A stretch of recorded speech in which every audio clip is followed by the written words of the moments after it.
आघाडीचा महाविकास आघाडीमध्ये समावेश करण्यात आलेला आहे आणि याबाबतचं पत्र सुद्धा मवियाकडून प्रकाश आंबेडकरांना देण्यात आलेलं आहे। वंचित बहुजन आघाडीनं महाविकास आघाडीमध्ये सामील व्हावं यावर शिवसेना, काँग्रेस आणि राष्ट्रवादीनं एकमत केलेलं आहे। तसंच वंचित बहुजन आघाडीचा महाविकास आघाडीमध्ये समावेश केला असल्याचा या पत्रामध्ये उल्लेख करण्यात आलेला आहे। प्रकाश आंबेडकरांना पाठवलेल्या पत्रामध्ये महाविकास आघाडीनं काय म्हटलेलं आहे ते आपण बघूया। आपण बघतोय महाविकास आघाडीमध्ये सहभागी व्हावं यासाठी शिवसेना, काँग्रेस आणि राष्ट्रवादीचं एकमत झालंय। वंचित बहुजन आघाडीनं यापुढे अधिकृतपणे महाविकास आघाडीत सामील व्हावं।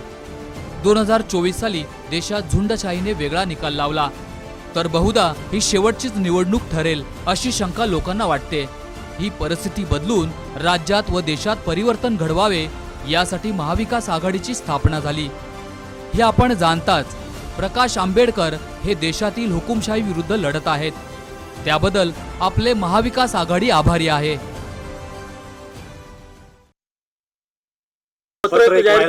महाविकास आघाडीमध्ये वंचितला ते अजून मला रिपोर्टिंग काही झालेलं नाही।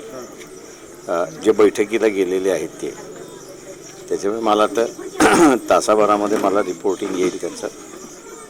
तेव्हा मग मी ऑफिशियली जे काही आहे ते आम्ही कळवू।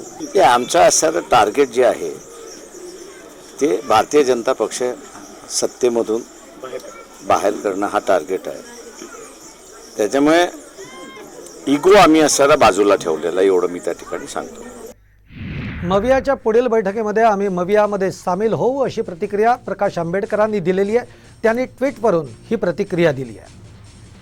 आपण बघतोय की प्रकाश आंबेडकरांना मवियामध्ये सामील होण्याबाबतचं पत्र पाठवण्यात आलेलं आहे महाविकास आघाडीकडनं आणि आता त्यानंतर प्रकाश आंबेडकरांनी ट्विट करून जी प्रतिक्रिया दिलेली आहे ती आपण बघतोय। मवियानं बैठकीमध्ये प्रदेश उपाध्यक्षांना सन्मान दिला नसला तरी देखील आम्ही पुढील बैठकीमध्ये सहभागी होणार आहोत असं ट्विट प्रकाश आंबेडकरांनी केलेलं आहे। कारण वंचितचे प्राधान्य हे भाजपा आणि RSSला पराभूत करणं हेच आहे।